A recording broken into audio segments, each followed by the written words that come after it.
Hi everybody, Dacob here. Welcome back to my channel. A quick Q&A session again. So I know that one has just passed, but there's another one because interesting questions have arisen, and I would like to kind of answer them before too many of them come, because these are kind of long questions. So Matthew DCY on the video, keeping up with the bags. Did you get the joke? Keeping up with the Kardashians, keeping up with the bags. God, I'm so lame with jokes. But anyway, it was supposed to be like a pun intended. Do you not buy any men's bags? All right. So here I have an example. This little bag I did not show in the video, keeping up with the bags. It is, as far as leather goes, to date, my favorite Chanel bag, because this is incredible. The softest lambskin in the world. I mean, this one is just, nothing beats it. Anyway, it's from 2013 Fall Winter collection, the Out in Space collection. Anyway, thank you so much for writing me. So Matthew, this is the deal. I mean, we already exchanged comments online. I totally get your question. I did not at all perceive it as a critique. You were authentically curious to know. I do have male bags, but they are, I use them as like weekend bags or travel bags, usually big bags. I don't really believe in the gender of any object. If you love it, just wear it, use it. Same goes for perfumes. Same goes for all sorts of accessories and clothes. I mean, if something fits you, or it doesn't even matter what other people say, if you believe it suits you, go for it. So all of these little accessories to me are like toys. They literally make me so happy, and bring me joy every time I look at them, and I smile. I'm like, oh no, they're frizzy. It's like taking a little aperitivo. Whenever you look at them, you get a little bit tipsy. So that's as far as my passion for bags goes. I don't like many bags. I'm very selective. In what I purchase, what I hunt down, what I fight for, because I don't know. I like to keep it minimal. There is a couple of bags that I really want to have, and then there's other bags I don't want to have. So that's as far as it goes. And I never look at any sort of tag on them. I mean, not that they have any tags, but I never look at gender. To me, it's genderless. To me, aesthetics are genderless. Style is genderless. Scents are genderless. It's all like poetry, If you feel, a really dear friend of mine, she totally like aligns with me, and you know who you are. We both say that constantly. There's so much poetry in the world, and you have to be able to see it, and you have to be able to perceive it, and you have to be able to let it in. And this poetry comes from all sorts of things, of course, from the most beautiful smile of a person that you might encounter on the street to a bag. And thank God for me that it's genderless. So, moving on. Fatty, my dear. Fatty writes, speaking of perfume reviews, do you mind giving a small comparison between Chanel's Sycomore and Chanel's Bois des Îles? I love them both endlessly, but some days I prefer Sycomore and others Bois des Îles. I know you love Sycomore and the references to Twin Peaks. Your thoughts on Bois des Îles? Thanks. Yes, true. Of course, I discovered, I actually went to Chanel to try Sycomore because of Twin Peaks. There you have it. I have to admit, I didn't want to even try it. Actually, funny story. The exclusives, to me, I was such a little like dictator when it came to Chanel. I wouldn't want anything that came post Chanel, like 1971. Everything posthumous was like not Chanel to me. It took me a while to kind of start opening up and warming up to other things with the Chanel name on them, including Carl. So Of course, I was only going always for the four exclusives, the originals, you know, Bois des Îles, number 22, Gardenia, and Cuir de Russie. And it was already a problem for me with all the reformulations. To me, that was also not really original anymore. So I would hunt down on secondhand auction houses as vintage a bottle as I could get of anything. Which reminds me, I do have a really vintage bottle of Bois des Îles. This is the new reformulated version. So everything that Jacques-Paul Jourdaupol did, you know, I just snobbed it. But now I love it because I kind of accepted, I've come to terms with the fact that people can live the spirit of Chanel and create new stuff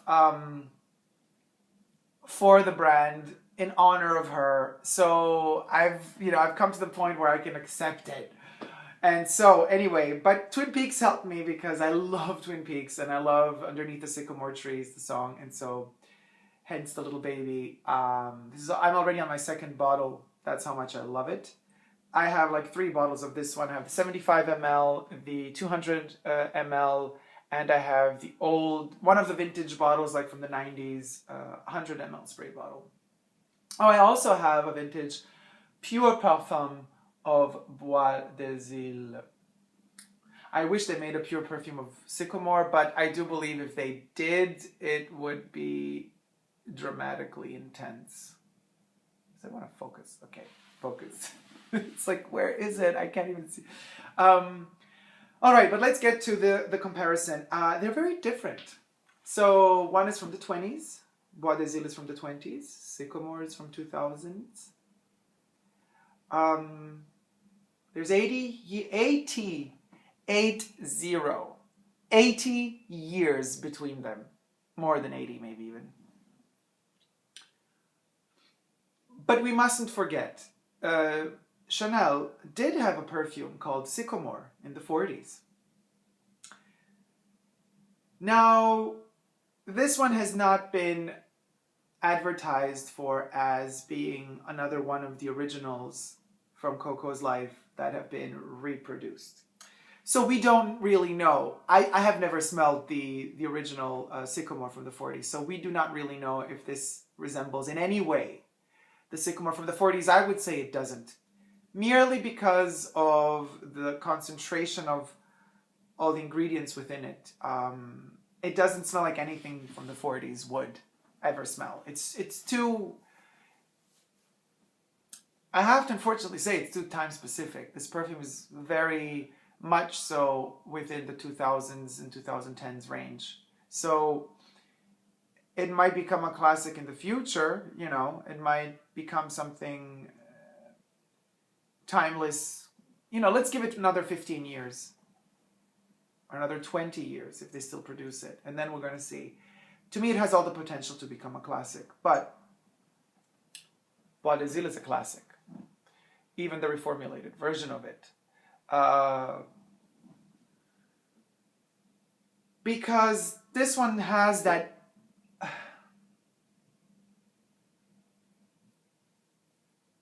It has that something that Chanel evokes in me. Old school, times past.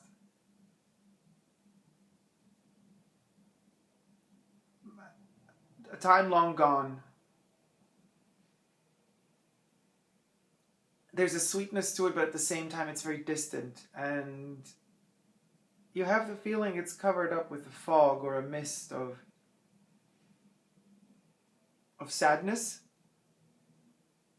but also hope. This perfume is very nostalgic to me. These forests of the islands, you know, as the name of the perfume says, it's we're far away from everything, you know. We're dreaming of places that don't exist anymore, where we are fantasizing. And again, we're back to this poetry thing I've been talking to you about at the beginning of this Q&A session. You're poetic as far as you can access and digest poetry. This perfume is highly poetic in a very nostalgic sense. Bois des Îles light years away from our present time. But at the same time, we can kind of own it. So it's as if I would be reading literally a poem from a poet, written in the 20s or 30s. And I'm interpreting it with the sensibility and sensitivity I possess as a human being today. In this case, in 2015. And it is a very, very nostalgic poem, Bois des Îles. It tells a story of times long gone, of the desire, for technology advancements, but at the same time to retreat, to combine yourself with nature again, but through, combining yourself to nature through, or given all the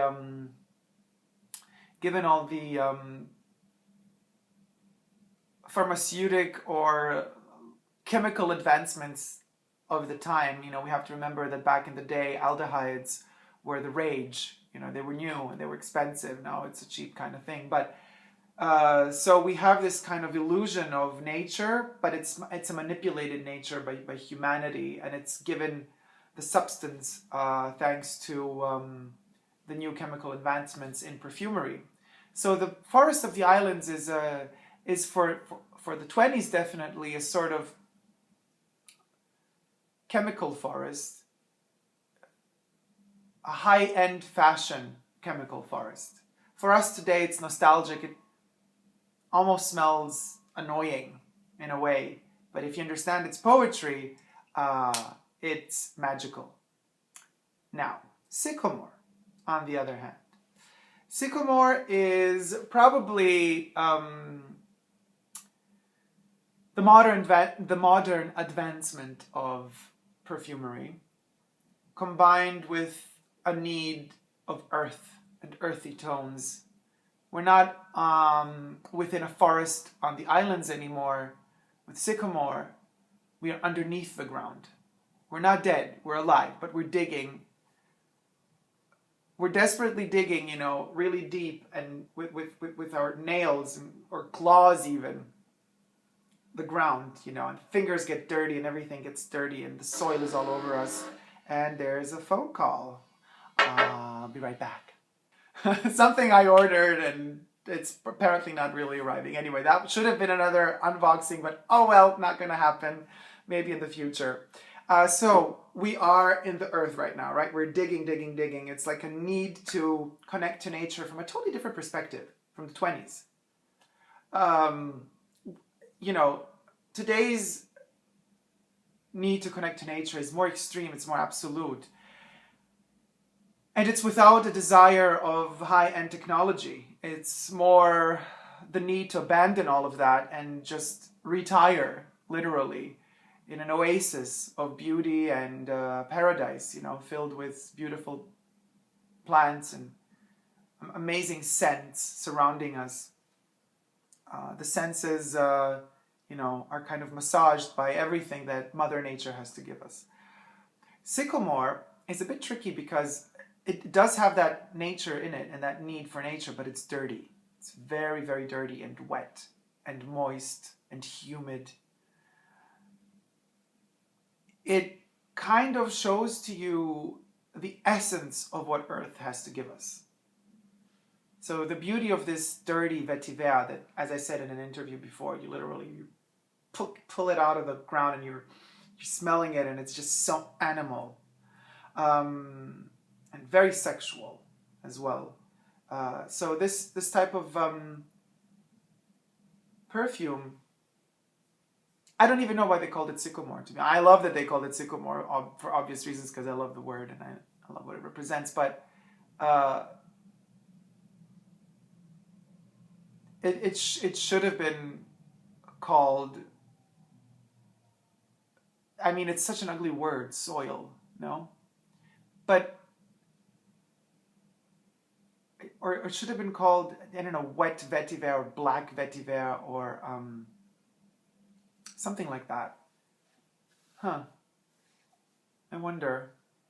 But anyway, now I associate, you know, this smell to the word sycamore. And I'm just saying this because sycamore, I mean, it's like a bushy tree or a tree that, you know, it's something that grows above the ground, and yet this thing smells like something that's underneath the ground. That's why I'm just kind of contemplating kind of a name change. But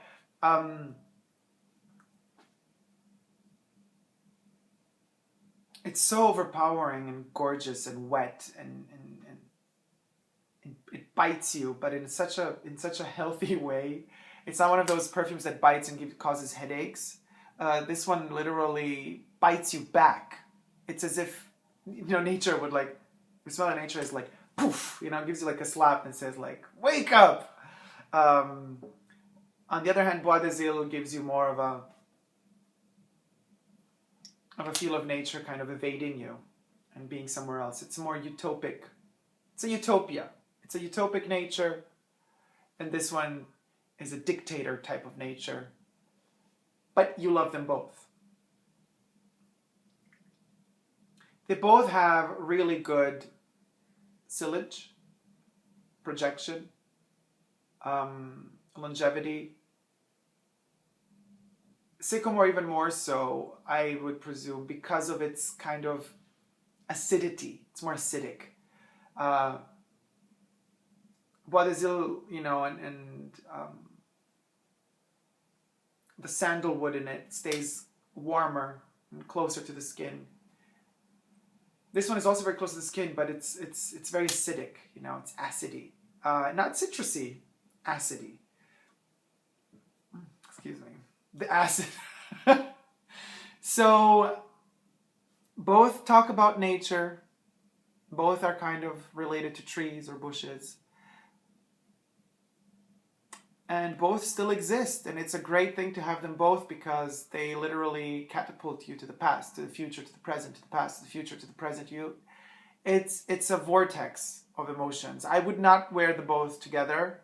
I tried, mind you, I did, but it's not something that really appeals to me. I did find interesting, however, combining Bois d'Azil with number 5, Chanel number 5. So Fadi, I hope this kind of helps to understand like my, let's see, what did you ask me exactly? A small comparison. Yeah, I hope this helps within this comparison. At the moment, I am obsessed with Coco Noir, the pure perfume. I'm using it every day. I'm just so obsessed, and I'm so happy the bottle is black because, you know, with the splash perfumes, after 3 or 4 times of using it, if you have transparent glass bottles or crystal bottles, as Chanel used to make them in the past, then you see kind of like a little, you know, you see like a little dust inside of them falling in, and that's usually from the stopper or from your skin or whatever. But with a black glass or crystal bottle, you don't see that, so it's great. So I could literally, you know, just like put the finger and just wash myself with it. Oh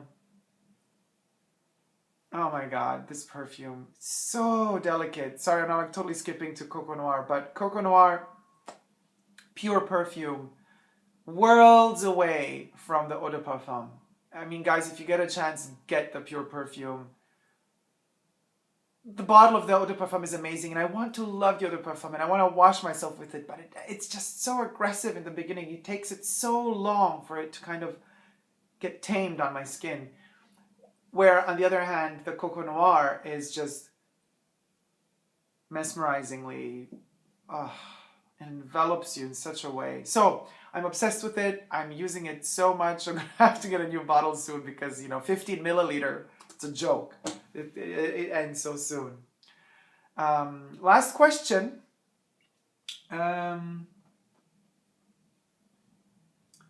Goo Peter on Rick Owens Spring Blade Low Silver. I like your video. What do you think of other colorways? I really like the black and white one. I like all the colorways. I even tried the full-on black Spring Blade Low Rick Owens, and the problem was on me it kind of disappeared. I couldn't see the contrast of the details and all the beautiful shapes that this sneaker has, and all of, you know, the blades coming out from the bottom. I love the metal mesh on the silver one. The full-on black kind of just gets lost. The black and white one, beautiful. On the black and white one, I also miss that metal mesh top. the white one is also really cool, and I love the boot versions as well, the high tops. So yeah, I like all of them, but silver is my favorite, especially because the parts of leather on the sides are kangaroo leather, so it's so soft and stretchy. So that would be it. Thank you guys so much for watching. Hope I've cleared up some of the questions. Thank you so much for subscribing, and to all my subscribers that have already subscribed, thank you so much for sticking with me. Bear in mind that there is a giveaway going on at the moment, ending on April 8th. The Jeremy Scott for Adidas small duffel bag in pink is the giveaway. Good luck to everybody. Let's see who's going to win. Take care. Bye.